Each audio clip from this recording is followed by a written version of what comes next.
Brahmaya Vidmahe Shiva Tattvaya Dhimahi Tanno Mohan Prachodayat.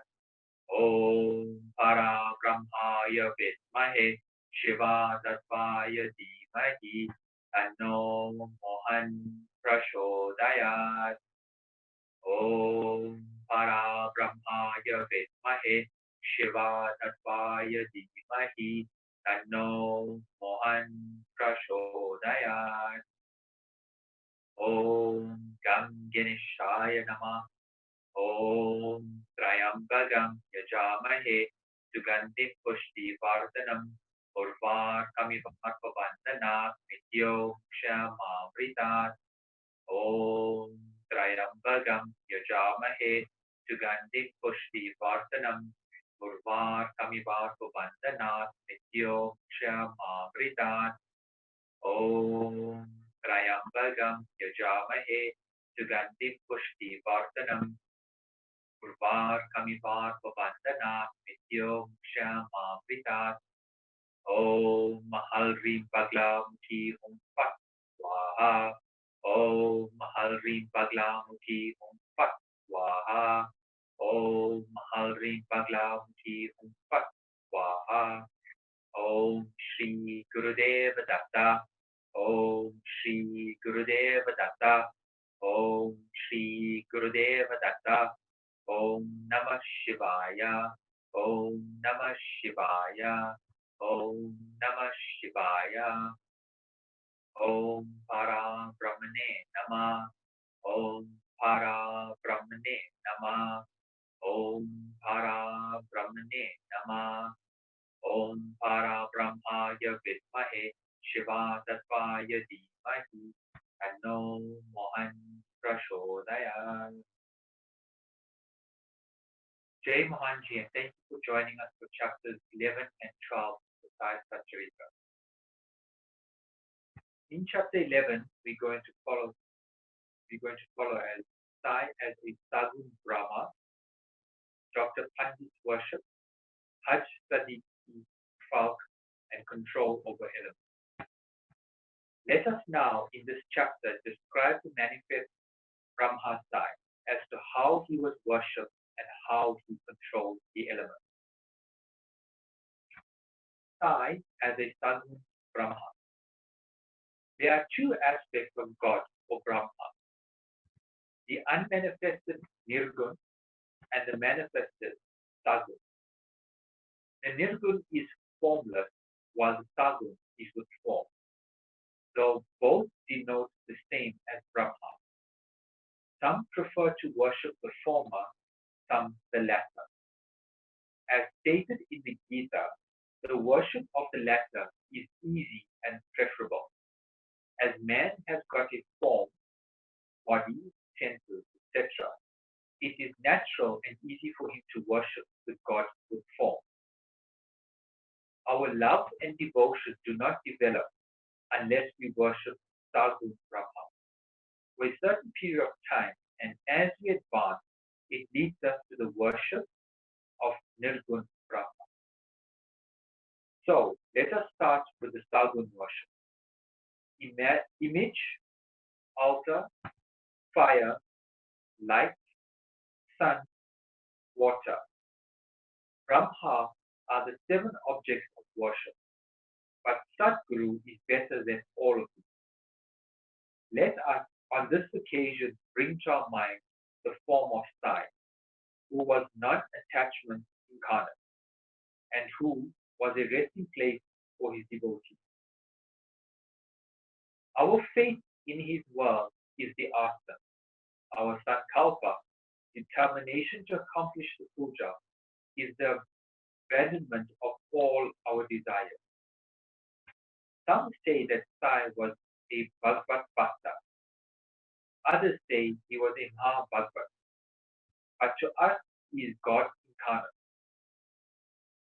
He was ever forgiving, never irritable, straight, soft, tolerant, and content beyond comparison.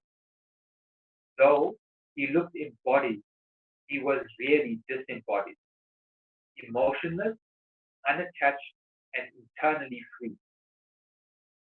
The Ganges on its way to the sea cools and refreshes the creatures infected with heat, gives life to the crops and trees, quenches the thirst of many.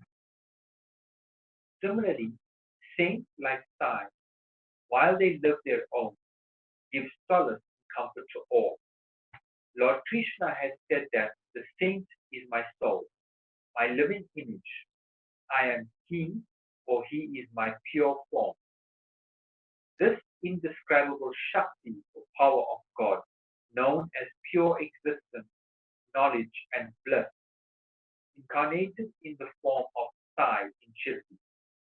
The Shruti describes Brahma as pure bliss. This we read or hear daily in the books, but the devout people experience Brahma or bliss in Shirdi. Baba, the support of all, required no prop or arson from anybody. He always used a piece of sackcloth for his seat, which was covered by a small mattress by his bhaktas and had a bolster placed by them. Rest is as his back. Baba respected the feelings of his devotees and allowed them to worship him as they liked. Some waved chamars or fans before him, some played on musical instruments, some washed his hands and feet, some others applied scent and chandra, some gave betel nuts with leaves, some offered navidya. Though he looked like living in Shirdi, he was present everywhere. This all-pervasiveness of his was daily experienced by his devotees. Our humble prostration to this all-pervasive Satguru. Dr. Pandit's worship. One Dr. Pandit, a friend of Tatya Sahib Nokar, once came to Shirdi for Baba's darshan. After saluting Baba, he sat in the masjid for some time. Baba asked him to go to Dada Bahit Kyalka. He went to Dada Bahit, but by whom he was well received. Then Dada Bahit left his house for puja and Dr. Pandit accompanied him. Dada Bahit was worshipped Baba. Nobody until then dared apply sandal paste to Baba's forehead. Only Maltapati used to apply it to his neck. But the simple-hearted Dr. Pandit took Dada Bhai's dish containing puja material and taking sandal paste out of it, drew a three horizontal lines on Baba's forehead. To the surprise of all, Baba kept silent, not uttering a single word. Then Dada Bahit that evening asked Baba, "How is it that though you object to sandal paste being applied by others to your forehead, you allow Dr. Pandit to do so?" Baba replied that Dr. Pandit believed him to be the same as his guru, Raghunath Maharaj of Dobishwar, known as Kaka Purani. And he applied the paste to his forehead as he was doing to his guru. Hence, he could not object. On inquiry, Dr. Pandit told Dada Bhai that he took Baba as his guru, Kaka Purani, and realized him as saint. Hence, he marked 3 points on Baba's forehead as he did on his guru. Though Baba allowed the devotee to worship him as they pleased, so sometimes he acted in a strange way. Sometimes he threw away the puja dish and was wrath incarnate. Then who could approach him? Sometimes he scolded the devotee. At times he looked softer than wax, a statue of peace and forgiveness. Though he seemed to shake with anger and his red eyes rolled around, So he was internally an ocean of affection and motherly love. He would call out his devotees and say that he never knew when he was ever angry with them. If it was possible that mothers could kick their children and the sea turned back the river, he too could neglect the devotees' welfare. And that even the slave of his devotees always stood by them and responded to them whenever they called upon him, and that he could always long for their love. Hajj Sadiq Falka. There was no knowing as to when Baba would accept the devotee. That depended on his will. Sadiq Falka's story is to the point. One Mohammedan gentleman by the name of Sadiq Falka, or Kalyan, after making pilgrimage to Mecca and Medina, came to Shirdi. He lived in the Chavadi, facing north, and sat in the open courtyard of the masjid. For 9 months, Baba ignored him and did not allow him to step into the masjid. Falka felt disconsolate and did not know what to do. Somebody advised him not to be disappointed, but to try and approach Baba through Sham, a close and intimate devotee of Baba. He told him that as they approached the Lord Shiva through his servant and devotee Nandi, so should Baba be approached through Shama. Falka liked the idea and implored Shama to intercede for him. Shama agreed and on a convenient occasion spoke to Baba about him. Thus, Baba, why don't you allow the old Hajj to step into the masjid, while so many persons freely come and go? After taking your darshan, why not bless him once? Baba replied, Shama, you are immature to understand things. If the fakir does not allow, what can I do? Without his grace, who will climb into the masjid? Well, go to him and ask him whether he will come to the narrow footpath near the Barbi ground. Shama went and returned with an affirmative answer. Again, Baba said to Sharma, ask him whether he is willing to pay me the sum of 40,000 rupees in 4 installments.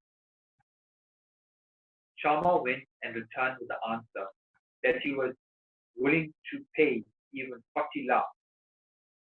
Again, Baba said to Sharma, we are going to cut a goat in the masjid, so ask him whether he would like to have meat, haunch, or testicles of the goat. Sharma returned with the answer that the Hajj would be happy to receive a small crumb from Baba's Columba.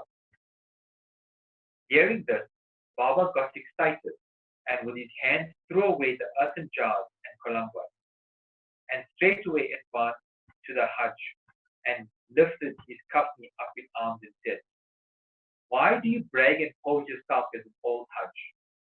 Do you read the Quran like this? You are proud of your pilgrimage to Mecca, but you do not know me. Being thus scolded, the Hajj was confounded. Baba then went back to the masjid, purchased a basket of mangoes and sent them to the Hajj. Then again, Baba went to the Hajj and taking out 55 rupees from his pocket, gave them in the Hajj's hand. Therefore, Baba loved the Hajj, invited him for meals, and the Hajj therefore came to the masjid whenever he liked. Baba gave at times some rupees, and thus the Hajj was enrolled in Baba's darbar. Baba's control over the elements. We shall close this chapter after describing 2 incidents showing Baba's control over the elements. Once at evening time, there was a terrible storm at Chirdi. The sky was overcast with thick black clouds. Wind began to blow with great force. Clouds roared and lightning began to flash, and rain started pouring in torrents. In a short time, the whole place was flooded with water. All creatures, birds, beasts, and men got terribly frightened, and they all flocked to the masjid for shelter. There are many local deities in Shirk, but none of them came to their rescue. So they all prayed to Baba, their God, who was fond of their devotion to intercede and quell the storm. Baba was much moved. He came out and, standing at the edge of the masjid, addressed the storm in a loud and thunderous voice. Stop! Stop your fury and be calm. In a few minutes, the rain subsided, the wind ceased to blow, and the storm came to a stop. Then the moon rose in the sky, and people went back home well pleased. On another occasion at noon, the fire in the dune began to burn bright. Its flames seemed to be reaching the rafters above. The people who were sitting in the masjid did not know what to do. They dared not to ask Baba to pour water or do anything to quench the flames. But Baba soon came to realize what was happening. He took up his satka and dashed it against the pillar in front, saying, Get down, be calm. At each stroke of the satka, the flames began to slow down, and in a few minutes, the duni became calm and normal. This is our Sai, an incarnation of God. He will bless any man who will prostrate and surrender himself to him. You will read the story of this chapter daily with faith and devotion. Will soon be free of all calamity. Not only this, but always attached and devoted to Sai. You will get very soon God vision. All his desires will be fulfilled and being ultimately desirous. You will attain the supreme. Amen. Bow to Sri Sai, peace be to all. Chapter 12. In chapter 12, we discuss the experiences of Kaka Maharaji, Dumal Sita, Mrs. Nimankar, Mule Shastri, a doctor. Now let us see in this chapter how devotees were received and treated by Baba. Saint mission. We have seen before that the purpose or object of divine incarnation is to protect the good and destroy the wicked. But the mission of the saints is quite different, to whom the good and the wicked are the same. First, they draw the evildoers and set them on the right path. They are the Agasti, to destroy the Baba Sagar, or the sun to destroy the darkness of ignorance. The God dwells in the saints. In fact, they are not different from him. Our Sai is one of these, who incarnated for the welfare of the devotees. Supreme in knowledge and surrounded with divine aura, he loved all beings equally. He was unattached. Foes and friends, kings and paupers, all were the same to him. Here is Leela. For the sake of the devotee, he gave his stock of mirrors and was ever alert to help them. But the devotees could never approach him unless he meant to receive them. If their appointed time did not come, they did not remember Baba, and his Leelas could not reach their ears. Then how could they think of seeing him? Some men desired to see Sai Baba, but they did not get any opportunity of taking his darshan till his Mahatma. There are many such persons whose desire for Baba's darshan was not thus satisfied. If these persons, believing in him, listen to his Leela, their quest for darshan will be, to a great extent, satisfied by the Leela. Even if some persons went there by sheer luck and took Baba's darshan, were they able to stay there longer? No. Nobody could go there on his own accord, and nobody could stay there longer if Baba did not wish so. They could stay there so long as Baba permitted them to stay, and they had to leave the place when they asked to do so by him. So everything happened and depended on Baba's divine law. Kaka Mahajani. Once Kaka Mahajani went to Shirdi from Mumbai. He wanted to stay there for 1 week and enjoy the Gokul Ashtamat festival. As soon as he took Baba's darshan, Baba asked, "When are you returning home?" He was rather surprised at this question, but he had to give an answer.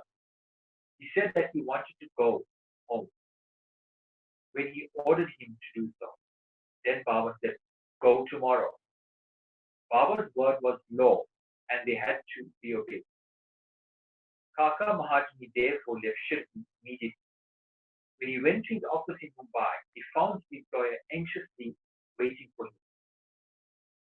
His manager suddenly fell ill, hence Kaka's presence was absolutely necessary. He had sent a letter to Kaka at Shirdi, which was redirected to him in Mumbai.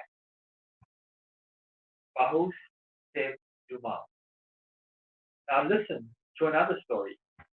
Once Bahus Seb Dumal was going to Nepal for a case. On the way, he came to Shirdi, took Baba's darshan, and wanted to proceed to Nepal immediately. But Baba did not permit him to do so. He made him stay at Shirdi for a week or more. In the meanwhile, the magistrate at Nepal suffered intensely from pain in his abdomen. The case was adjourned. Mr. Dumal was allowed to go and attend to his case. It went on for some months and was tried by 4 magistrates. Ultimately, Mr. Dumal won the case and his client was acquitted. Mr. Nimonkar. Mr. Nanasab Nimonkar, Watandar of Nimon, an honorary magistrate, was staying at Chiri. Mr.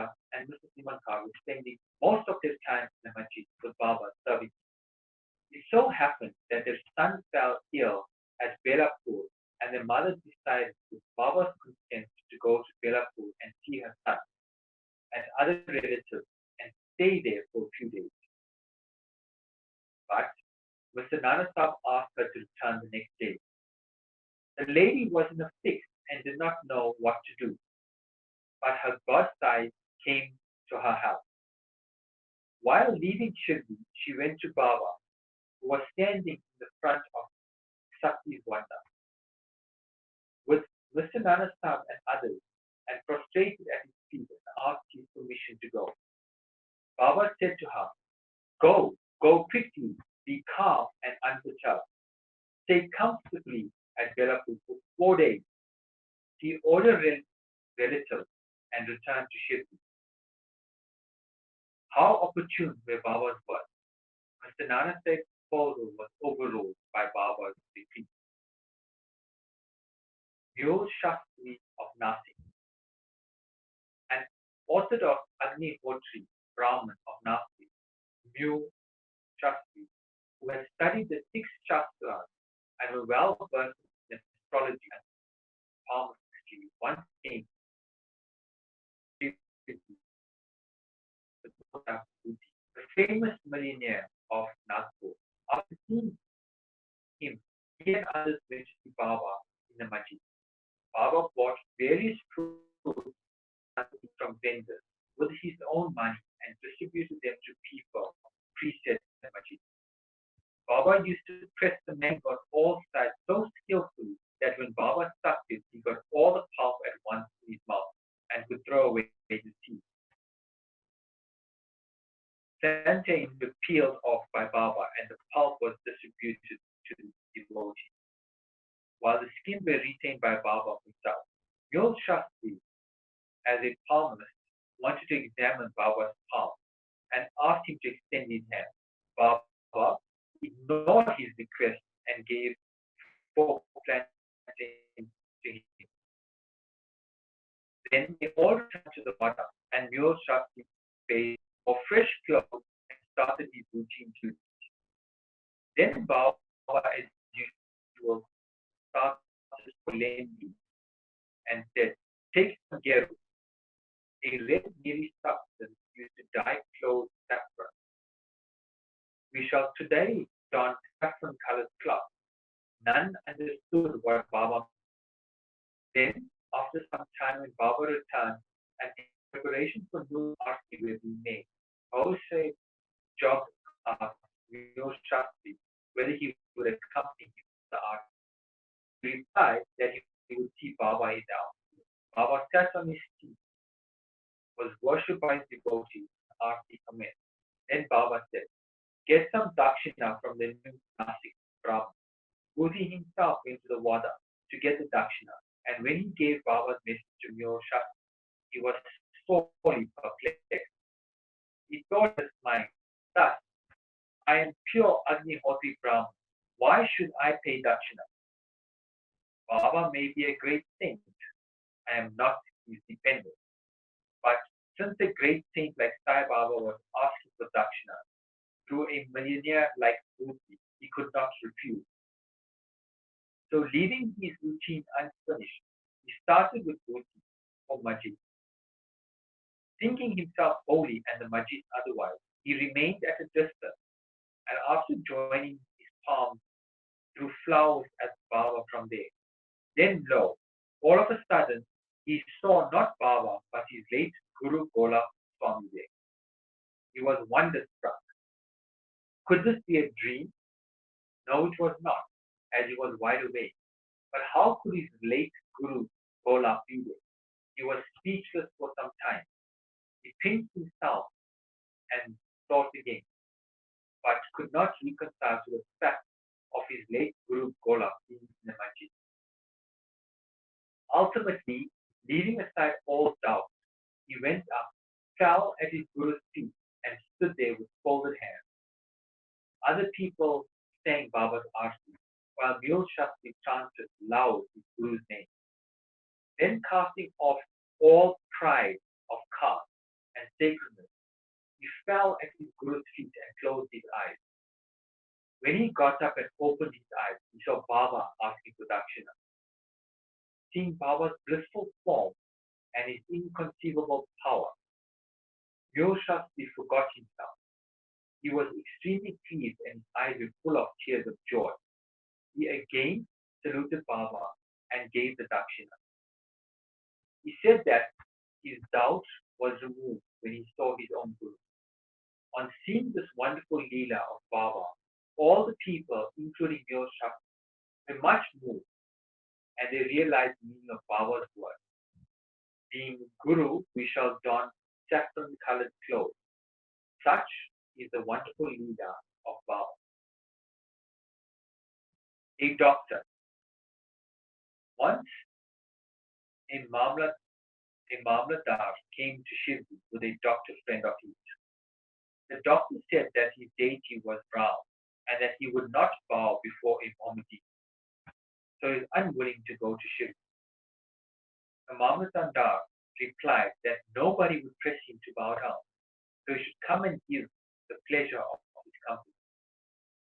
Accordingly, they reached Shirdi and went to the Masjid for Baba's darshan. All were wonderstruck to see the doctor going ahead to Baba. They asked him how he forgot his resolve and bowed to Usama.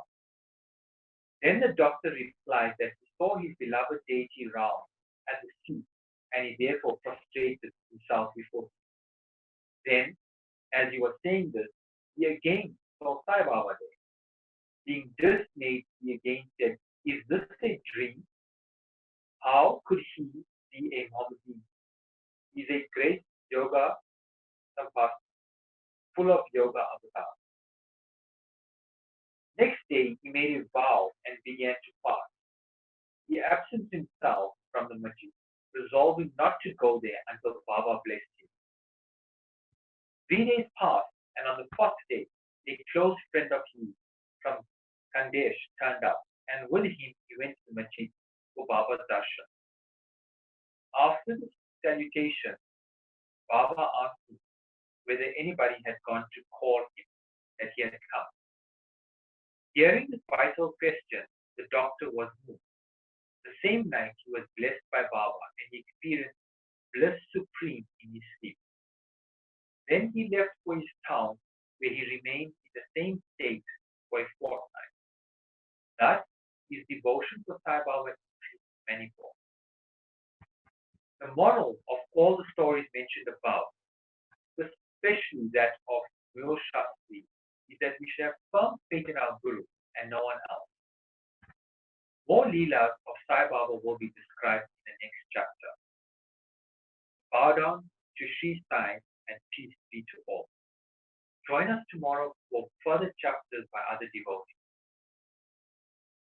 Om Para Brahmaya Vidmahe Shiva Tattvaya Dhimahi Tanno Mohan Prashodayat. Om Para Brahmaya Vidmahe Shiva Tattvaya Dhimahi Tanno Mohan Prashodayat. Om Para Brahmaya Vidmahe Shiva Tattvaya Dhimahi Tanno Mohan Prashodayat. Jai Mohanji.